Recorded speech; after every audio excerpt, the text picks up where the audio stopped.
Gente, então bom dia para todo mundo. Vamos acelerar, senão não dá tempo. A ideia hoje aqui é que a gente vê o rito do processo de conhecimento inteiro para entender quais são as peças que a gente vai aplicar daqui para frente. Por quê? Porque nós temos a inicial, né? Sabe que a inicial então quebra a inércia da jurisdição e tudo que vem depois são peças processuais, joia? Então a primeira coisa que nós temos... Vou colocar isso aqui.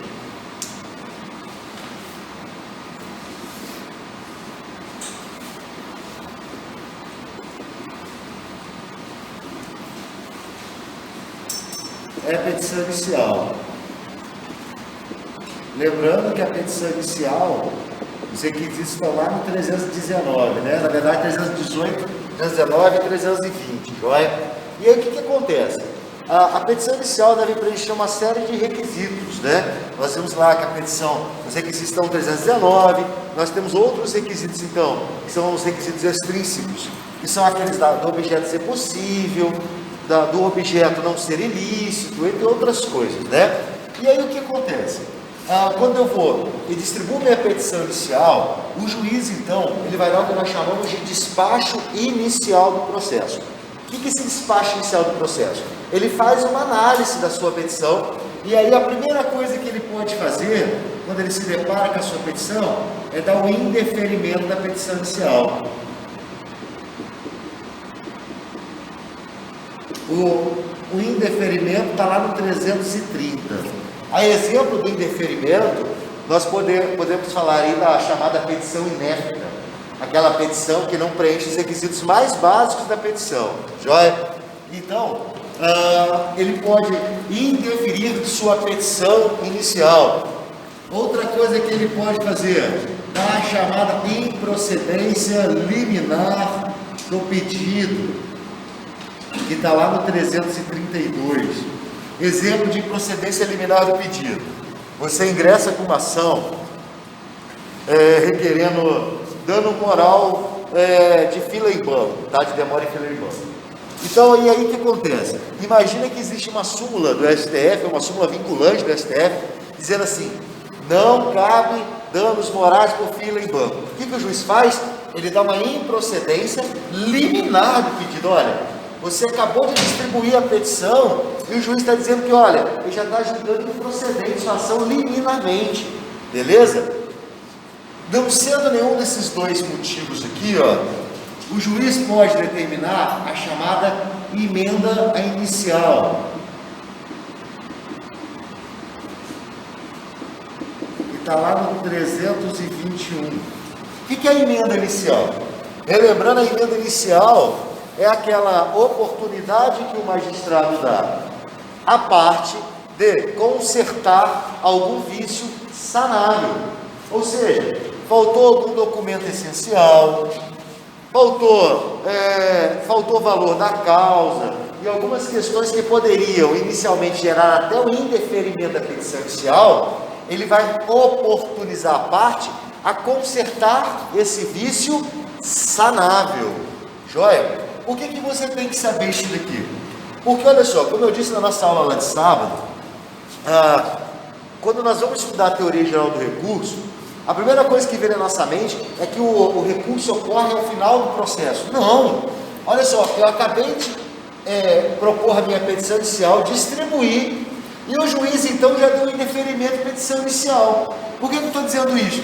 Porque esses dois aqui, ó, cabe apelação. Lá do 1009. Olha só, cabe apelação, então, quanto à decisão de indeferimento da petição inicial e de improcedência liminar do pedido. Olha que doideira. Você acabou de ingressar com uma demanda, mal chegou, então, lá no seu escritório e já tem um indeferimento, a improcedência liminar do pedido, você já vai ter que fazer um recurso. Aqui também cabe embargos de declaração, né? Porque conforme nós vimos lá no sábado, lá no 1022, os embargos de declaração cabem contra qualquer decisão, excluindo então os despachos, tá? Beleza. O que isso aqui acarreta? Olha, isso aqui acarreta no término da ação. Acaba com a ação de conhecimento. E a emenda inicial? A emenda inicial tem duas situações diferentes. Ó, cumpre a emenda. E de cumprir a emenda tem duas coisas: ela ficar ok ou ela não ficar ok. Ou seja, o juiz então intimou o autor para que emendasse a inicial. Ele foi lá e cumpriu a emenda.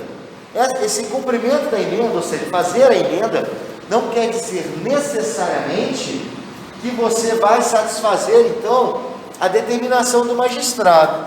Exemplo: imagine então que o juiz tenha te intimado para que você juntasse cópia dos documentos básicos da parte, documentos pessoais, né, comprovante de residência.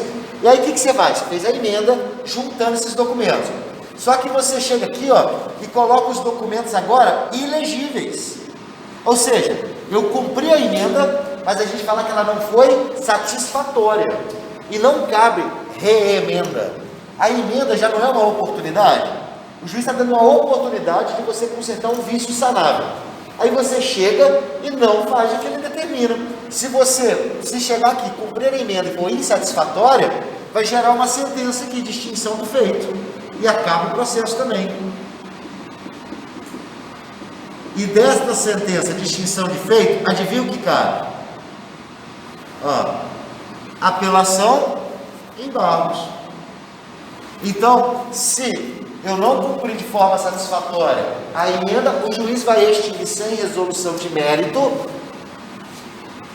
a minha inicial. E essa decisão ocorre através de uma sentença. E como ele ocorre através de uma sentença, a sentença é atacável por embargo de declaração e apelação. Beleza? Segunda situação, ó. Ele não faz a emenda. Se ele não fizer a emenda, da mesma forma, ó, vem para cá. Não cumpriu a emenda. Sentença do feito sem resolução do mérito, né? Então ele vai extinguir o processo sem resolução de mérito. Dessa decisão, cabe embargos e cabe apelação. Acabou aqui? Não. Sabe por quê? Porque, olha só, feito isso daqui, então, se não for causa destas situações aqui, ó, então isso aqui ele vai analisar assim que ele vai receber a inicial, o indeferimento, a improcedência liminar do pedido ou a emenda inicial. Feito isso daqui, ó, sabe o que ele vai passar a analisar? Ó, ele vai ver as chamadas tutelas. Tem tutela? Lá do artigo 300 ou ainda do artigo 4º da Lei de Alimentos, que é os alimentos provisórios. Tem tutela? Ele vai analisar agora. Ou seja, não foi causa de indeferimento, não foi causa de improcedência liminar do pedido, não foi causa de emenda, ou sendo a emenda foi recebida direitinho, ele vai passar a analisar as chamadas tutelas. E aí ele vai ver se concede ou não concede uma tutela, tá? Olha que legal. Da decisão que analisa a tutela, cabe agravo. Nós vimos lá, 1015 do CPC, mais embargos de declaração do 1022, porque os embargos cabem contra qualquer decisão, exceto despacho. Joia? Então ele analisa a tutela, que no mesmo momento, ó, ele vai analisar se tem ou não tem pedido de justiça gratuita, lá do 98 do CPC. Ele concedendo a justiça gratuita, nos termos do artigo 337, vocês já viram, cabe impugnação à concessão da justiça gratuita, que é feito na contestação pelo réu. Joia? Mas se ele negar a justiça gratuita, vai caber o quê? Ó, de novo, agravo de instrumento e embargo de declaração, né? Aqui também, ó, mais um outro, é onde ele analisa aquele pedido que vocês fizeram de inversão do ônus da prova, lá do CDC, ou ainda da divisão dinâmica da prova, lá do CPC. É aqui que ele faz também, ó. Esta decisão aqui, ó, eu vou colocar um asterisco, porque em regra, ela seria uma decisão interlocutória, mas ela não é atacada por agravo de instrumento. Por que ela não é atacável por agravo de instrumento? Por quê? Que a negatória do pedido de inversão do ônus da prova não é atacável por agravo de instrumento. Por quê? Ela é uma decisão interlocutória. Mas por que não cabe agravo nessa decisão? Quem estava sábado aí, tem que lembrar. Por quê? Porque ela não está no rol taxativo do artigo 1015. Não existe lá. Então, esta decisão aqui, vai ser atacável só por embargos de declaração. E caso eu fique chateado, aí, eu vou usar aquela preliminar de apelação lá no final do processo. Joia? Acabou? Não. Agora aqui, então isso tudo que ele está fazendo, olha que doideira. Assim que você foi lá e propôs a inicial, ele não está analisando ainda, propriamente dito, o mérito da ação, a não ser que em procedência liminar do pedido, né? Que ele já está falando que, olha, você queimou a largada, você não tem direito ao que você está pedindo, né? Então, olha só, fiz isso daqui, nós vamos ao próximo passo aqui, que é o requisito do 319, inciso 7. Qual que é o requisito 319, inciso 7?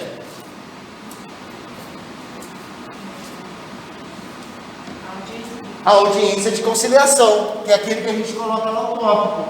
A audiência de conciliação / mediação.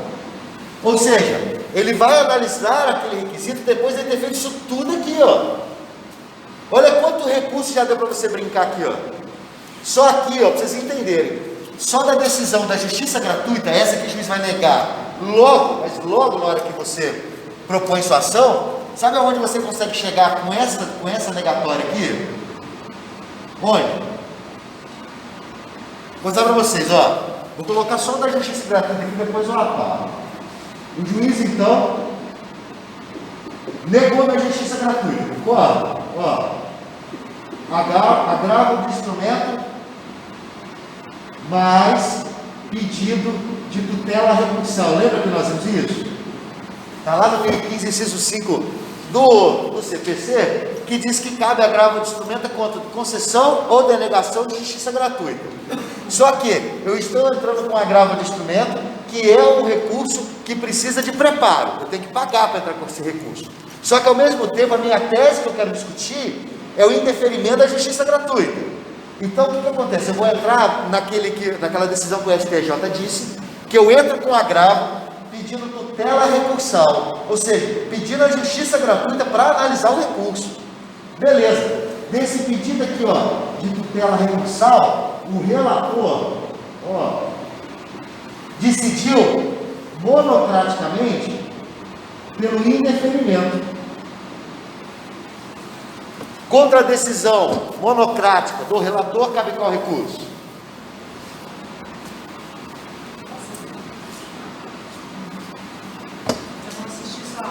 Eu estou chateado, hein? Estou triste. Eu vi que você não viu, seu brincando. Eu vi. 3 horas falando. Eu sei. Eu tenho prova hoje, eu estudei mesmo com consulta, eu quero saber fazer sem consulta. E aí? Qual recurso cabe contra a decisão monocrática do relator? Aí você fala assim, professor, nos termos do artigo 1024 do CPC, cabe o quê? Cadê o CPC? Vai.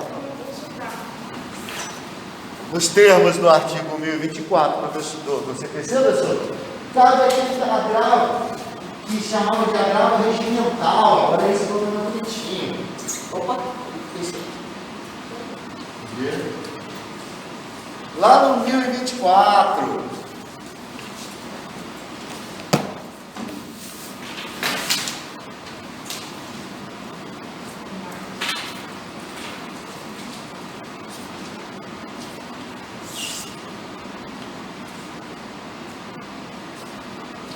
Vou para 24, 26, Não. Esse aqui é o CPC. Uai.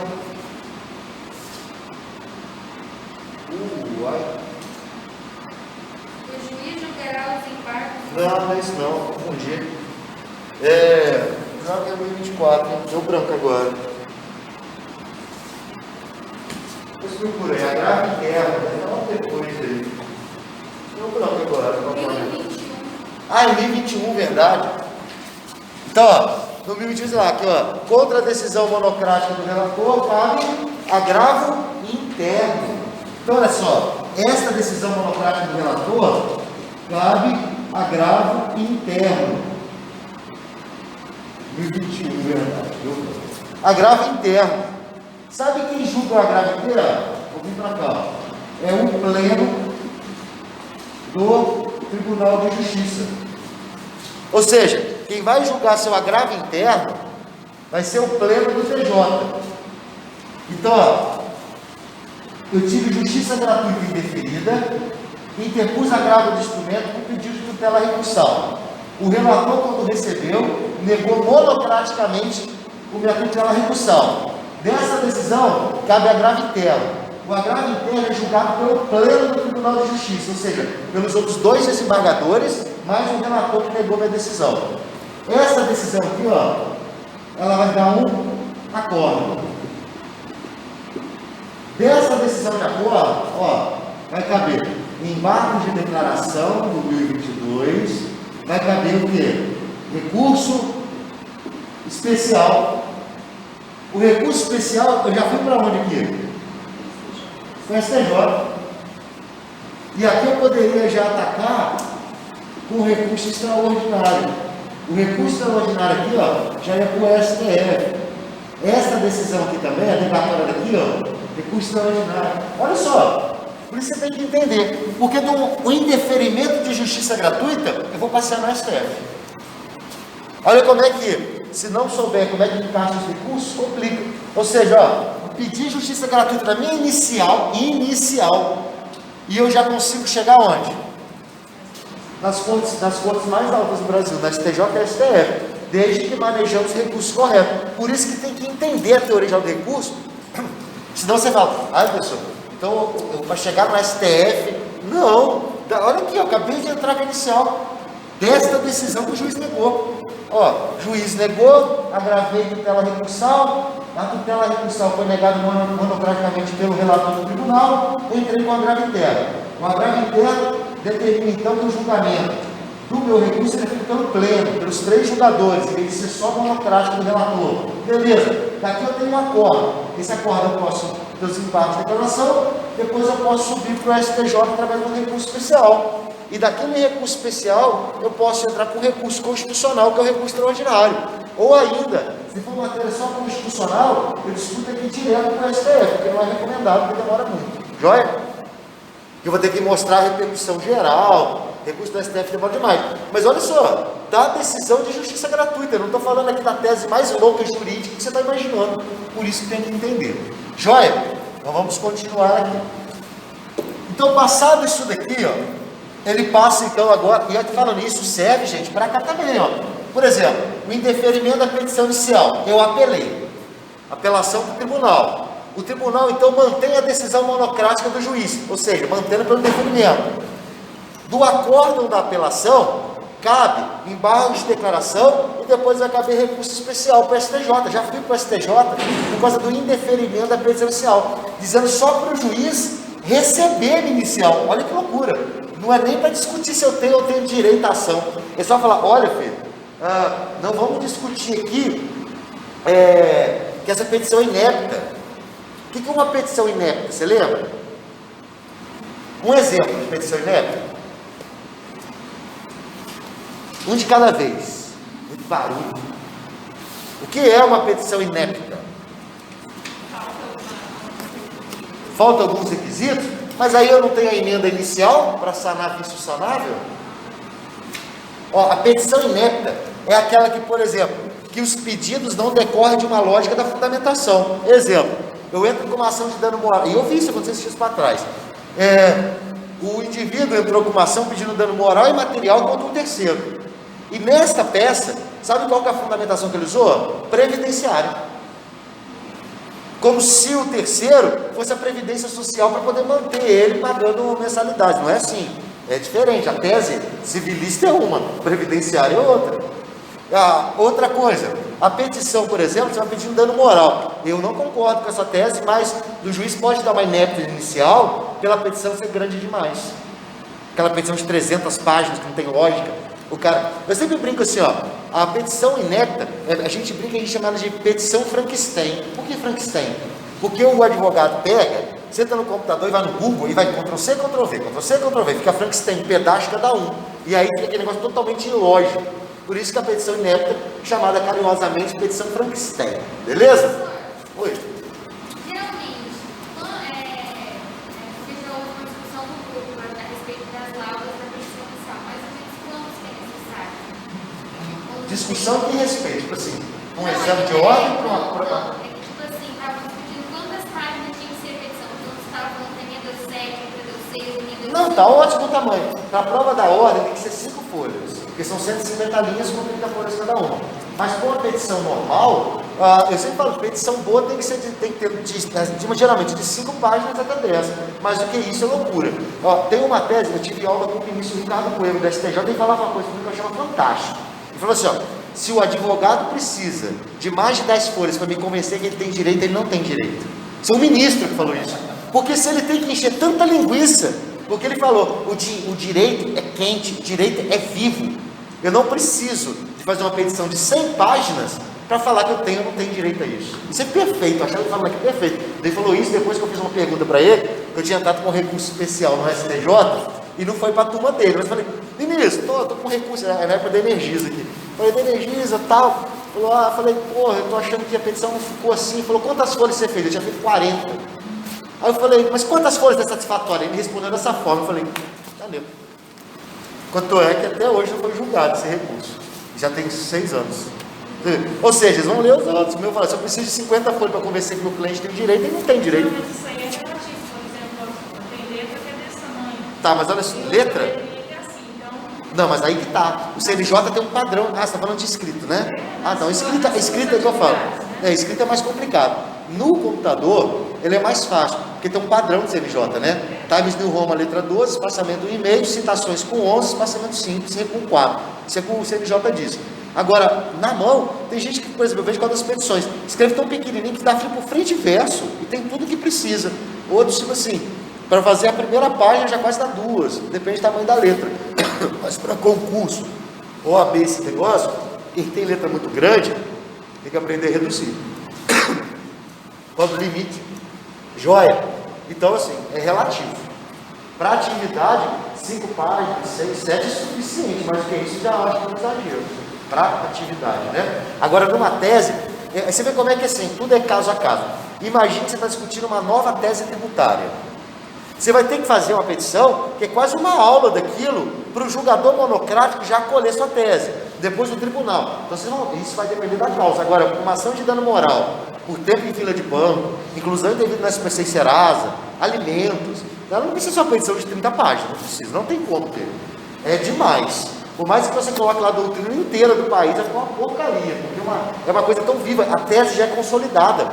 Obrigação alimentar. Tem obrigação? Sim. Agora, quando você está discutindo uma questão que não tem tese firmada, aí é problema. Aí a sua petição é maior. Joia? Então vamos lá. Fiz isso tudo aqui, lembrando que em qualquer situações dessas daqui, eu posso passear lá no STF. Joia? Utilizando o recurso bonitinho, cabível. Aqui, ó, ele vai analisar duas coisas. Lembra que o autor na petição inicial deve informar quanto o interesse na realização ou não? Então vamos colocar a primeira coisa aqui, ó. O autor tem interesse, ou seja, ele informou que tem interesse na audiência de conciliação. Nesta situação aqui, ó, o réu, ele é citado para comparecer sob pena de multa, lembra? Vocês colocam toda a petição lá, ó. E aí, então, vai ser designada a audiência. A audiência pode ter 2 fechamentos: com acordo ou sem acordo.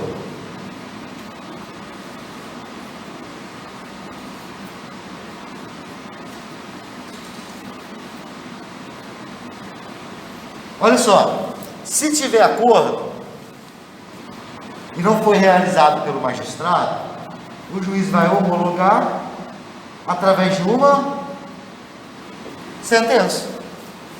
Pronto, acabou o processo. Só que tem um asterisco aqui, ó. O que tem um asterisco? Tem o MP. Se tiver menores, incapazes ou ainda interesse social, antes do juiz homologar, vai precisar do parecer do MP.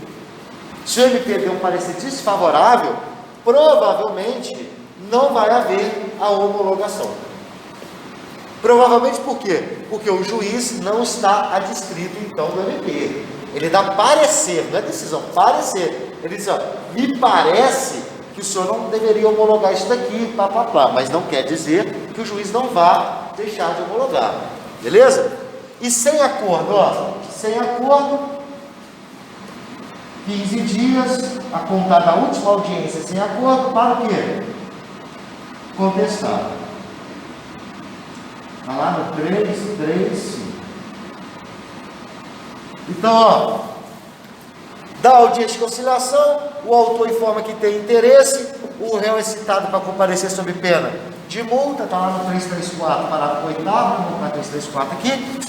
E aí, então, designa a audiência, se tiver acordo, observado o que eu expliquei do MP, sentença. Essa sentença aqui é atacável por recurso?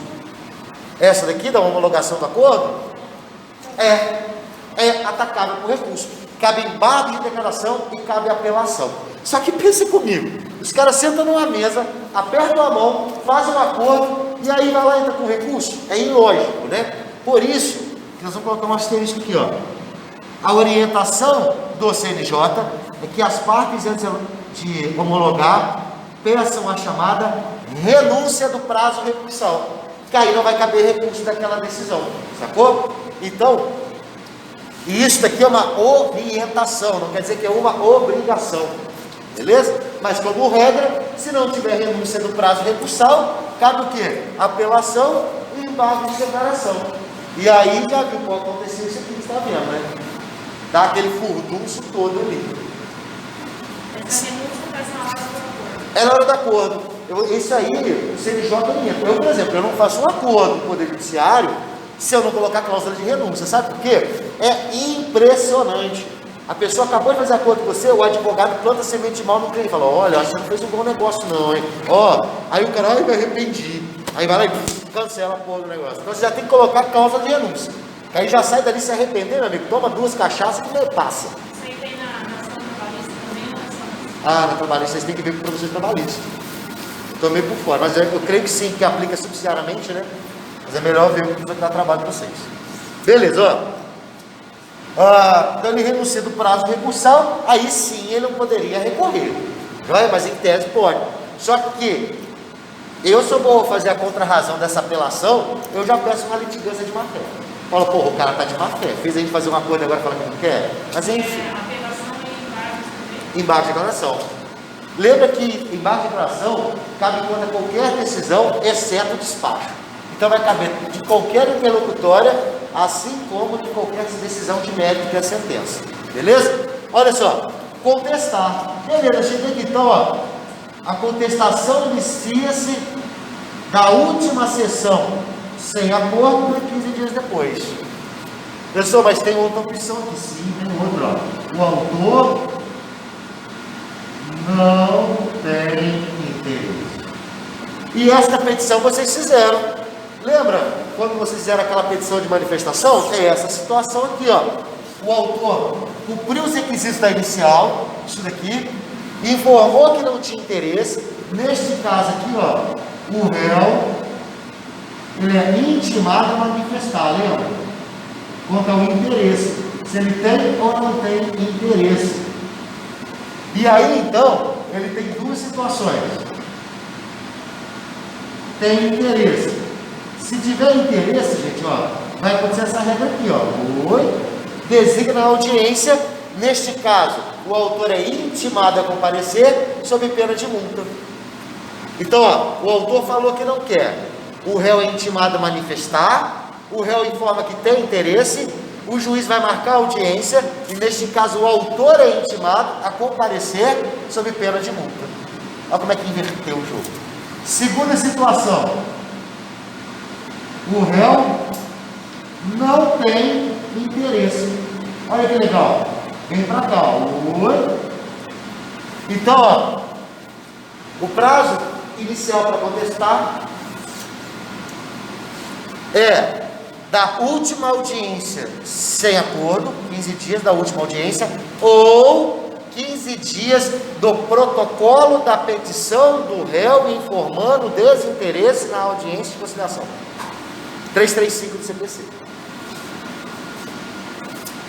Se você não entender isso daqui, como é que nós vamos fazer a segunda peça do processo, que é a contestação? Você não vai saber localizar, sabe por quê? O caso está assim, ó, a petição inicial foi recebida, porém, ao ser analisado tal coisa, o juiz fez tal coisa. Sabe por quê? Por que eu estou explicando isso daqui? Porque este é o maior erro que tem. Esta peça com estas peças. Por causa desta ideia de recurso ser ao final do processo. Aqui é o final do processo. Aí é o final. Prematuro, mas eu não tive aquele processo de conhecimento inteiro. Mas todos os recursos cabem aqui, ó, agravo, embargo de apelação e apelação, os três principais. E daí então, agravo interno, recurso especial, recurso extraordinário, olha só, quase todos os recursos de umas decisões simples. Joia? Professor, eu me perdi então, quando o réu não tem interesse, o autor não manifestou, o réu não tem interesse, aí o autor pode se contestar? Como é que é? Calma. Ó, o autor falou que não tem interesse. O réu também não. Ah, tá. Aí o réu informa que não tem. O prazo inicial para contestar é 15 dias da petição de manifestação pela não realização da audiência. Aí o autor pode contestar pedindo ainda. Não, o autor nunca contesta. Contesta é sempre peça do réu. Porque a inicial é do autor, a contestação é do réu. Joia?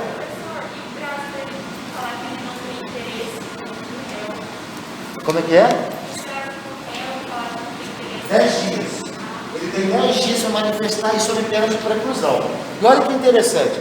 O CPC, ele fez uma mudança tão substancial no processo, que agora eu vou te dar um outro exemplo. Se o autor vem aqui e não fala nada na petição, e agora? O autor não colocou lá, ó, aquele tópico lá, da audiência de conciliação, e ainda lá no pedido também não falou nada. O que faz?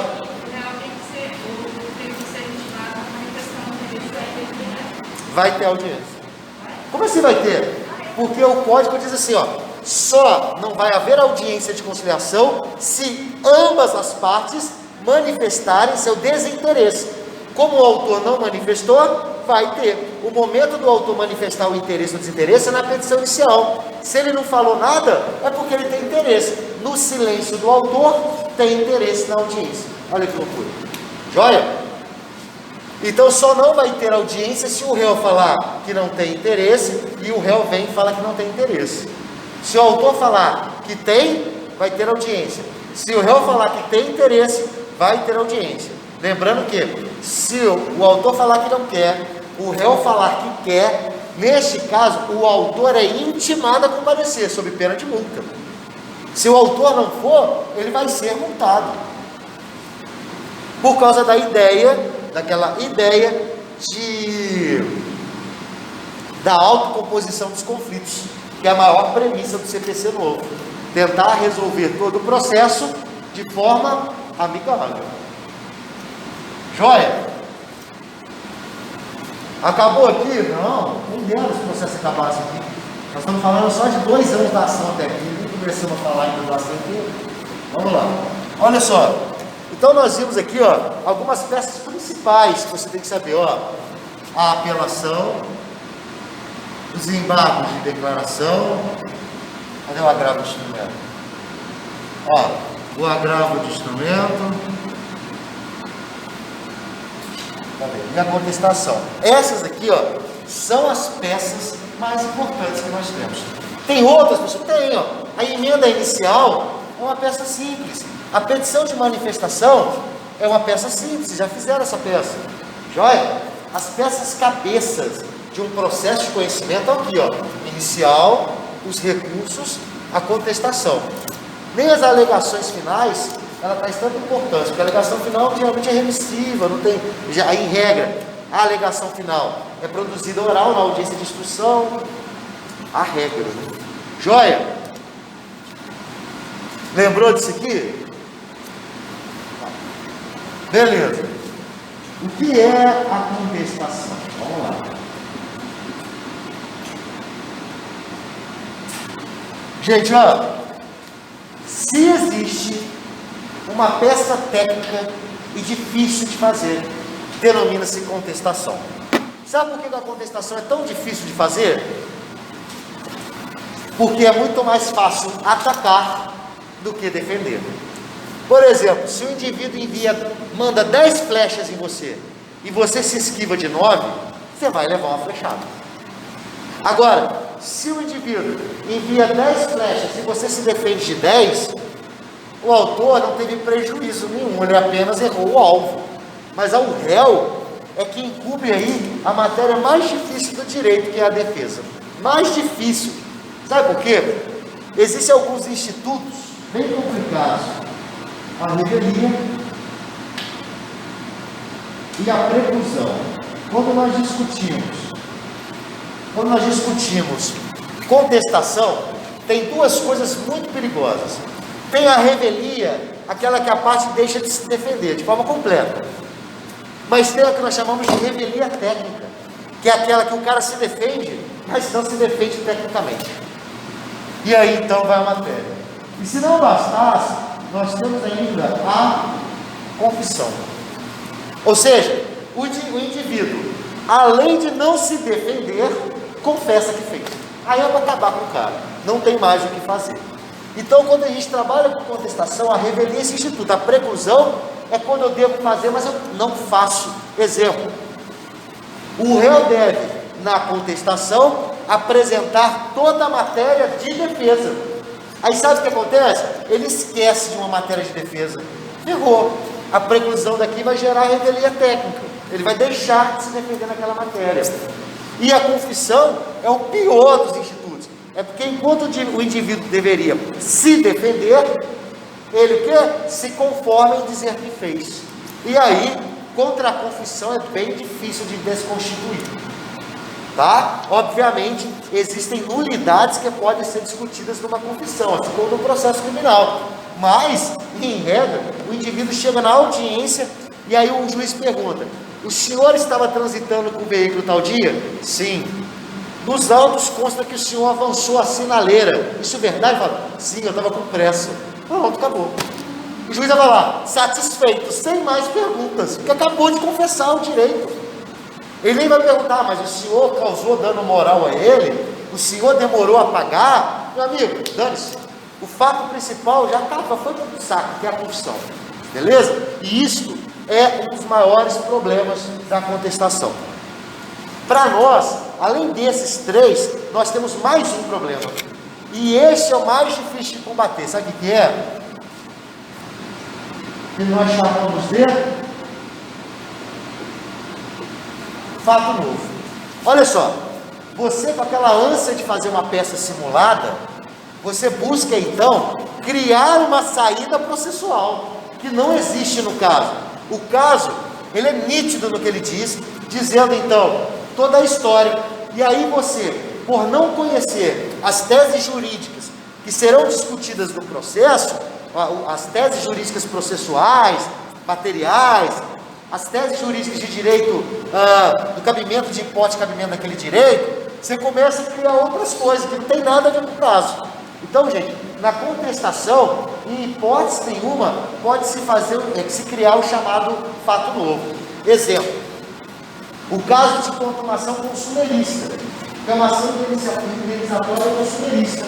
E aí sabe o que você faz? Você começa assim: olha, muito embora tenha ocorrido a inclusão indevida na SPC Serasa, o mesmo já foi retirado, mas não foi isso para você. Mas, e além disso, nos termos do artigo tal, o prazo prescricional para propor ação indenizatória consumerista é de 5 anos. No caso em dela, esse prazo extrapolou. Você fala: mas não falou nada de prazo, você acabou de criar um fato novo. Então nós não podemos criar teses novas que não estejam no caso. Todo caso, seja para recurso, seja para contestação, ele tem que trazer uma saída processual. Tem saída. Você tem que saber fazer a interpretação e conhecer o direito. Joia? Conforme eu disse na aula passada, nós falamos sobre as preliminares de mérito. Inclusive, eu deixei lá no disco virtual para vocês, né, um material de apoio para a gente discutir hoje. Beleza? Vamos lá então. Imagine então que você tenha observado que a petição inicial fora distribuída por uma competência material errada. O que você tem que alegar?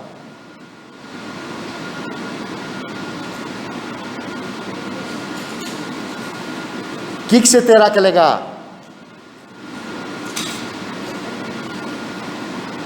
Quê? Vai, gente, pode falar. Hoje não perde ponto não, ainda não. Incompetência? Qual das incompetências? Temos duas. Quais delas? Não existe.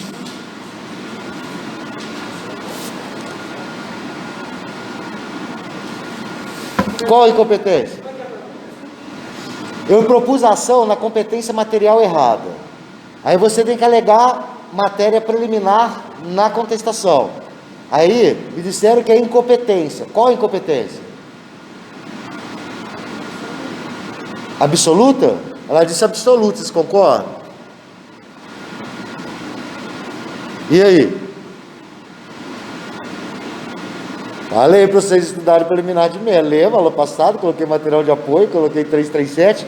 O que vocês têm que saber? É uma incompetência absoluta. O que acarreta a incompetência absoluta? Extinção do processo. Não existe extinção do processo. Também não. Também não. Não existe extinção do processo por incompetência. Aí, na incompetência absoluta, você então alega a incompetência ou argui a incompetência e vai ter que pedir que os autos sejam remetidos ao juiz competente e que todas as decisões sejam anuladas. O processo continua. Por que eu estou dizendo isso? Porque como é que nós vamos discutir uma contestação com preliminar de mérito se você não souber o que acontece em cada preliminar? Outro exemplo, vamos supor que eu tenha errado a cidade. Essa já é incompetência o quê? Relativa. O que acarreta a incompetência relativa?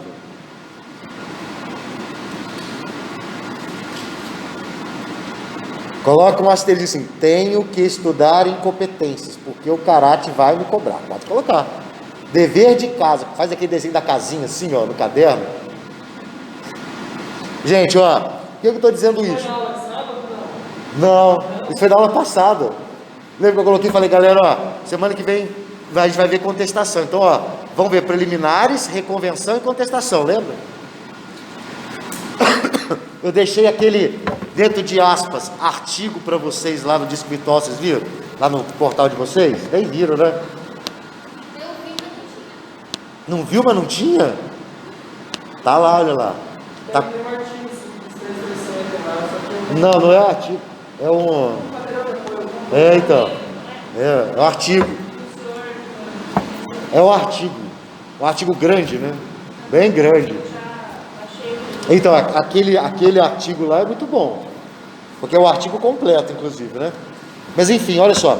Por que eu estou dizendo isso? As preliminares de mérito, vocês vão ter que entender cada uma delas e o efeito de cada uma delas. Eu vou te falar as principais que você não tem como fugir delas. A incompetência absoluta, a incompetência relativa, a incorreição ao valor da causa e a concessão da justiça gratuita. Essas são preliminares de mérito. Sabe por quê? Todos os casos que nós vamos fazer, vai ter alguma dessas. Além das outras, só que as outras são mais fáceis. Essas daí têm efeitos diferentes. Sabe, olha só, nós vimos que toda petição inicial tem um valor de causa, concorda? Não tem um valor de causa? Se eu errar o valor da causa, gera extinção do processo?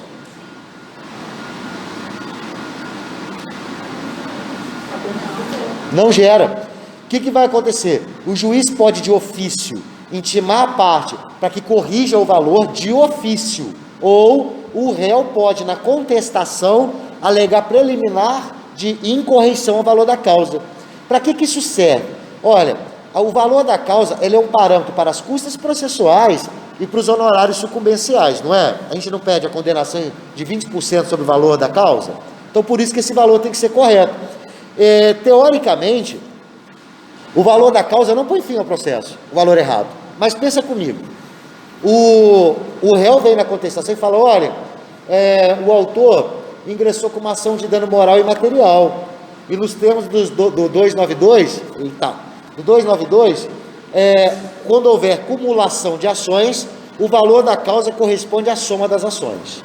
Então ele pediu 10 mil de dano moral, 10 mil de dano material, seria 20 mil, certo? E aí o que acontece? Ele coloca só 10. Eu na contestação alego preliminar de incorreição ao valor da causa, o juiz acolhendo isso, ele vai intimar o autor a corrigir, e o autor vai corrigir, mas acabou por aí? Não, ele vai ter que recolher a diferença das custas iniciais do processo, e caso ele não recolha a diferença, aí sim pode gerar uma extinção, mas é muito raro acontecer uma extinção por causa disso, mas em tese não pode, mas como efeito lá no final, se ele de repente não recolher as custas, em tese poderia, tá? Outra questão, onde eu devo apresentar minhas preliminares de mérito? Em qual momento? Por exemplo, você viu aí que tem uma incorreição ao valor da causa, uma incompetência absoluta. O que eu devo fazer? Apresentar a contestação com as peças incidentais, ou seja, apresentar um incidente processual, como se fosse, dentro de aspas, uma nova ação, ou apresentar isso dentro da minha contestação?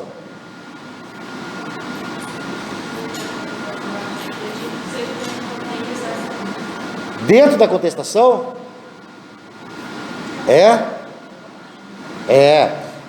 As preliminares de mérito são apresentadas dentro da contestação. Por que eu estou dizendo isso? Porque em outras matérias, em outras áreas de direito processual, penal, trabalho, elas são incidentais, para nós não é. Para nós, desde o CPC de 2015, as preliminares de mérito serão apresentadas dentro da contestação. Sabe por quê sabe por que ele é apresentado dentro da contestação? Princípio da concentração de defesa. O que isso quer dizer? Juntou 16 formas de defesa em uma só. Denominada contestação. Antigamente eu tinha exceção de incompetência, eu tinha impugnação à justiça gratuita, impugnação ao valor da causa, tudo isso era feito como incidente processual. Quando eu falo incidente processual, eu estou querendo dizer que é uma peça separada, é um recurso, é uma petição separada, joia? Então no CPC tudo é unificado. Agora eu tenho uma outra pergunta, essa vale um ponto, então preste atenção. Quando deve ser apresentado reconvenção? Primeira pergunta, o que é reconvenção?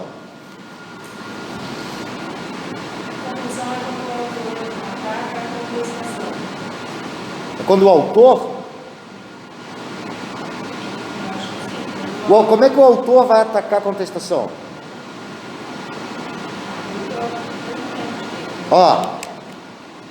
O autor, dentro de aspas, ataca a contestação na chamada impugnação à contestação, que é outra peça que vem depois daqui, A impugnação à contestação ela é feita pelo autor. A reconvenção não cabe ser feita pelo autor. A reconvenção é feita pelo réu. Então, o que é reconvenção?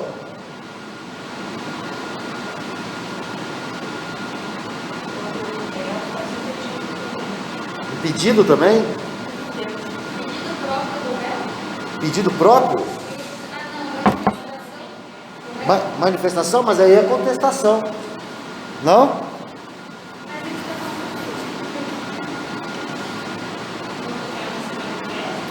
Se manifestar, aí é revelia.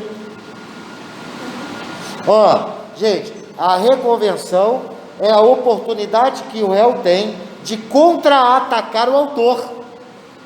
Muito embora ele poderia fazer uma ação autônoma, ou seja, entrar com uma ação nova contra o autor, ele, demonstrando a chamada conexão, aproveita a ação já distribuída e apresenta a reconvenção. A reconvenção é o contra-ataque do réu contra o autor. Exemplo, eu entro com uma ação contra o Claudemir, pedindo 10 mil reais de uma ação de cobrança. Ele fala, nossa, mas que vagabundo, ele está me devendo 30. Sabe o que ele faz? Ele fala, olha, na verdade, eu não devo para ele que me deve. A reconvenção é a oportunidade de contra-atacar, só que tem que demonstrar a chamada conexão. O que é conexão? Mostrar que o que eu estou discutindo tem ligação jurídica com o primeiro fato. Eu tenho um exemplo que eu gosto muito, que caiu na prova do, não lembro se era do Ministério Público, não lembro agora, tem bastante tempo isso. O que aconteceu? Olha a seguinte situação, eu sou um consumidor, aí eu fui na sexta-feira, numa clínica odontológica, fazer um tratamento de canal, beleza, aí eu fui lá, mexeu no dente lá, fez não sei como é que chama o negócio lá, fez o canal, né, sei lá, mexeu no dente, e aí chegou no sábado, começou a doer para danar aquele dente, mas doer muito, na madrugada de sexta passada, eu não dormi, e aí no sábado de manhã, o que eu fiz? Fui correndo na clínica para poder falar com o médico, chegando lá, eu vi que tinha um papel escrito assim, horário de funcionamento, de segunda a sexta-feira, de tal horário a tal horário, era sábado, e aí só que a porta estava aberta, o que eu faço? Eu entro lá, e eu me deparo com uma moça da limpeza, cuidando escritório, do consultório, beleza, e aí eu falo, cadê o médico? A gente aqui não trabalha final de semana, tá, mas eu tô com dor, aí no meu momento de fúria, eu quebro o consultório inteiro do dentista, eu fiquei muito macho, né, dor, sabe como é que é? Beleza, e aí então, se não bastasse, eu ingresso com uma ação contra essa empresa, alegando vício do produto, que está escrito no CDC, que eu fiz um tratamento de dente e eles não quiseram cumprir a garantia, que é a garantia de 3 meses, que diz a lei, que são de bens duráveis, prestação de serviços, né, de bem durável, que é o tratamento de dente. Beleza, quebro tudo. E aí imagina eu, dentista, recebendo a citação para eu comparecer na audiência de conciliação. Eu já vou doido para matar esse cara, né? Quando chegar na contestação, o que eu vou fazer? Eu vou me defender do que ele disse lá, da ação consumerista, mas eu vou propor uma reconvenção, dizendo, olha, na verdade, ele que tem que me pagar os danos materiais que ele quebrou meu consultório. Eu devolvo para ele os R$100 de abrir o dente, mas ele está me devendo 25 mil do meu consultório. Conseguiu ver a conexão da primeira história com a segunda história? Isso é conexão que a gente discute dentro do artigo 343 do CPC e seguintes, tá? Agora, sem olhar o código, vou fazer uma pergunta. Quando que eu tenho que apresentar a reconvenção? 15 dias? Ou seja, no prazo da contestação. É isso, né? Então, a reconvenção deve ser apresentada no mesmo prazo da contestação, correto? Jóia. E aí vem uma pergunta. Onde vem a reconvenção? Como peça isolada ou junto com a contestação?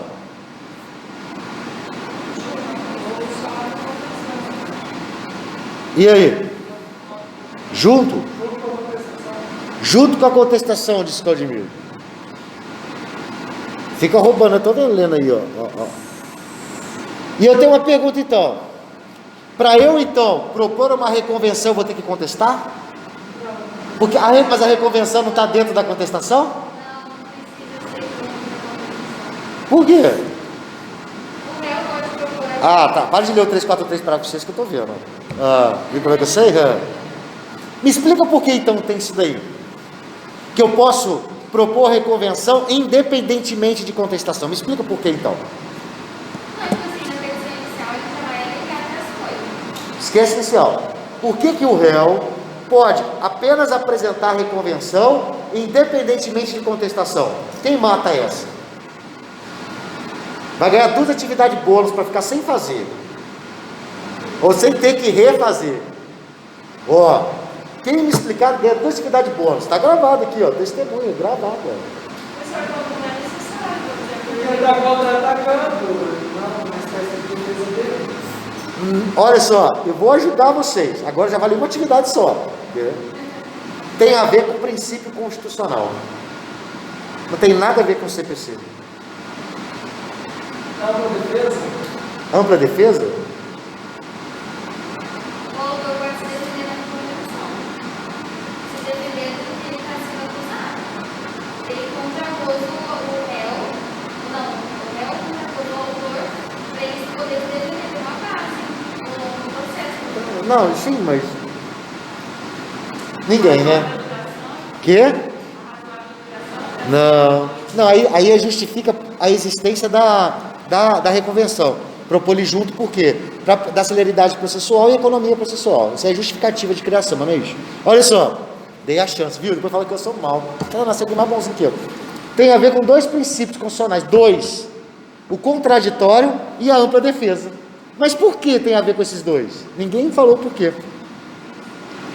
E eu vou fazer uma outra pergunta. O que é o contraditório? Em uma palavra, só quero uma. Não me responde contradizer que eu pulo dessa janela, não. Eu estou com você. O que é o contraditório em uma palavra? O significado dele? Oposição. Ninguém? Em uma palavra, hein?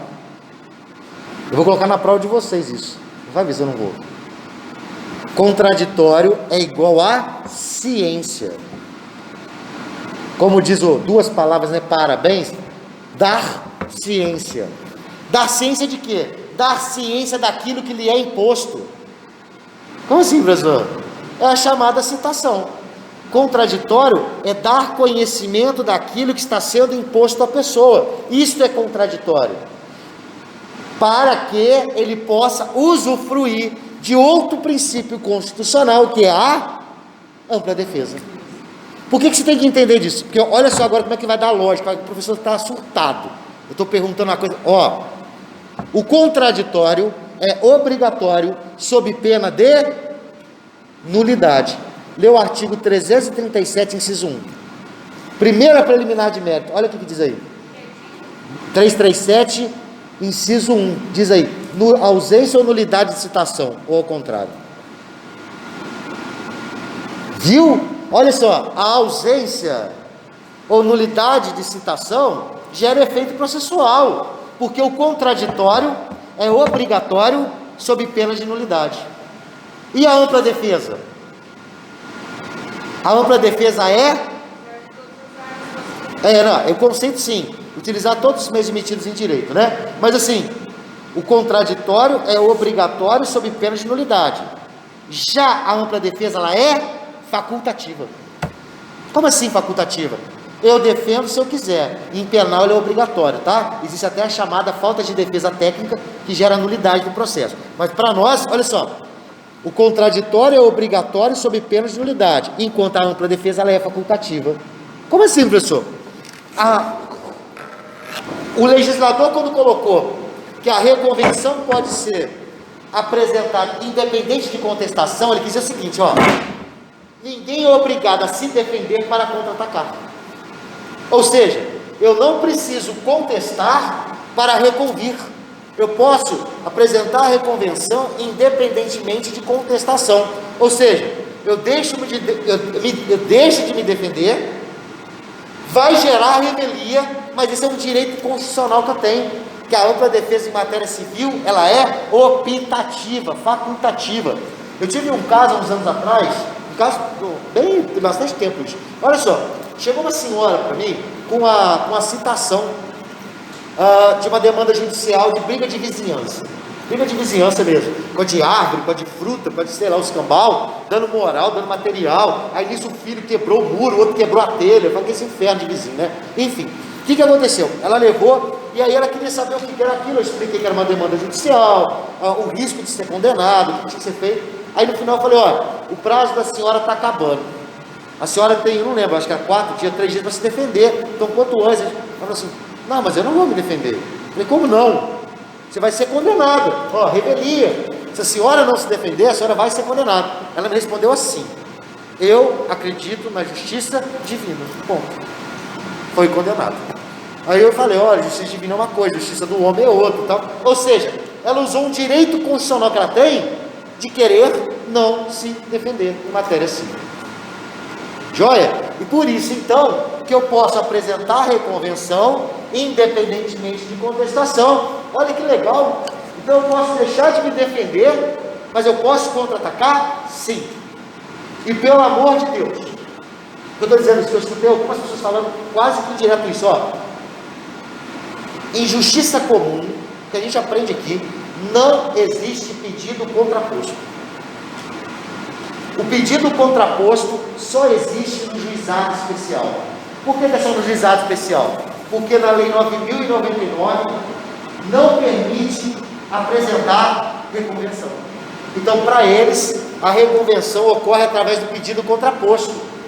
Para nós, como existe a reconvenção, nós não podemos falar em pedido contraposto. Por que eu estou dizendo isso? Vocês podem consultar, coloca assim, ó, contestação com reconvenção na internet, todos os modelos, que o pedido contraposto seja acolhido, está errado, pedido contraposto só cabe no juizado especial, disse que a reconvenção seja procedente, algo que é completamente diferente. Joia, moção? Meu Deus. Se ele só apresentar a reconvenção, a contestação perde. Ele vai, exatamente, a contestação tem que se apresentar sob pena de preclusão. E aí, se ele não apresentar contestação e só reconvenção, vai gerar a preclusão da contestação e o efeito da revelia. Olha que loucura. Por isso que eu disse que a velhinha era louca.